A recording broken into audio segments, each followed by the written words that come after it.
Western ফ্যালাসির আমরা আজকে last পোর্শনে চলে এসেছি, fallacy of compositions and division.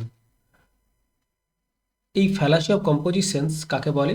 These fallacies happens, এটা ঘটে when we wrongly move between parts and the whole. অংশ এবং সার্বিকের মধ্যে যখন আমরা মানে ভুলভাবে সেই সমস্ত বিষয়গুলোকে নিয়ে আলোচনা করি, তখন তাকে আমরা বলি fallacy of compositions and division. They are all about the relationship between a group and the individual inside it. এটা কিসের উপরে নির্ভরশীল, কিসের বিষয় নিয়ে? একটা দল এবং দলের মধ্যেকার প্রত্যেকটা স্বতন্ত্র ব্যক্তি বা বস্তু সঙ্গে সম্পর্কিত। Fallacy of composition and divisions এটা প্রধানত দু প্রকার। কি কি? এক, ফ্যালাসি অফ কম্পোজিশন পার্ট থেকে হোল। আরেকটা ফ্যালাসি অফ ডিভিশন, যেটা হোল থেকে পার্ট। কিভাবে আমরা সেটা একটা একটা করে বুঝবো। প্রথম আসি যে ফ্যালাসি অফ কম্পোজিশনে এ পার্ট থেকে হোল কিরকম।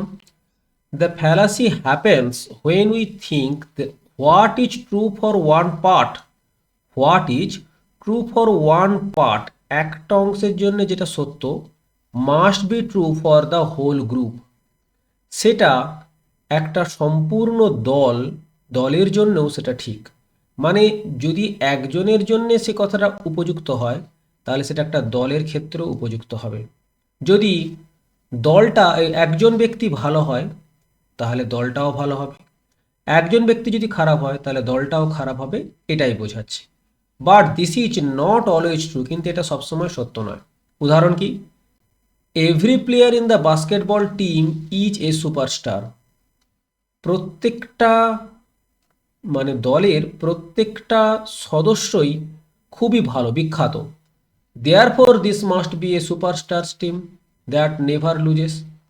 তাহলেই এই দলটা হচ্ছে যে একটা সুপারস্টার দল, খুব ভালো দল, যেটা কখনোই হারে না, এটা কোনোদিনই হয় না। Even if every player is great, এটা যদি একজন ব্যক্তি প্রত্যেকটা ব্যক্তি যদি ভালো হয়ে থাকে, they might not work well together, তারা একসঙ্গে ভালো কাজ করতে পারে না। The whole team can be messy even if the parts the players are perfect.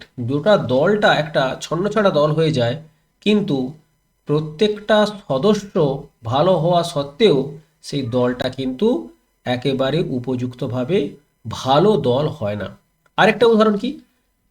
ধরা গেল যে একটা একটা ছোট ছোট ইঁট দিয়ে আমরা একটা বিরাট বড় বাড়ি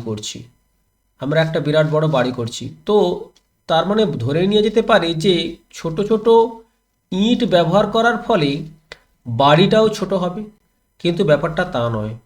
ছোট ইঁট ব্যবহার করা হচ্ছে মানে যে আমরা বেশি পরিমাণে ইঁট ব্যবহার করব, তার ফলে সেই বাড়িটা বড় হবে। ছোট ইঁট ছোট বলে বাড়ি ছোট হবে এমন কিন্তু নয়। পার্ট ছোট মানে হোলও ছোট হবে, ব্যাপারটা কিন্তু তা নয়, সেটা কিন্তু সম্ভব হয় না।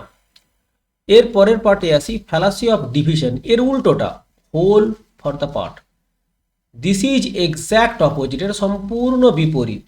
জাস্ট যেটা আমরা আগে পড়লাম, you assume that what is true for the whole group, যেটা একটা দলের ক্ষেত্রে যেটা হচ্ছে ঠিক, must be also be true for every individual part inside it, তাহলে সেটা প্রত্যেকটা সদস্যের জন্য সেটা সত্য হবে। উদাহরণ কি? This machine is very heavy, একটা যন্ত্র সেটা খুবই ভারী।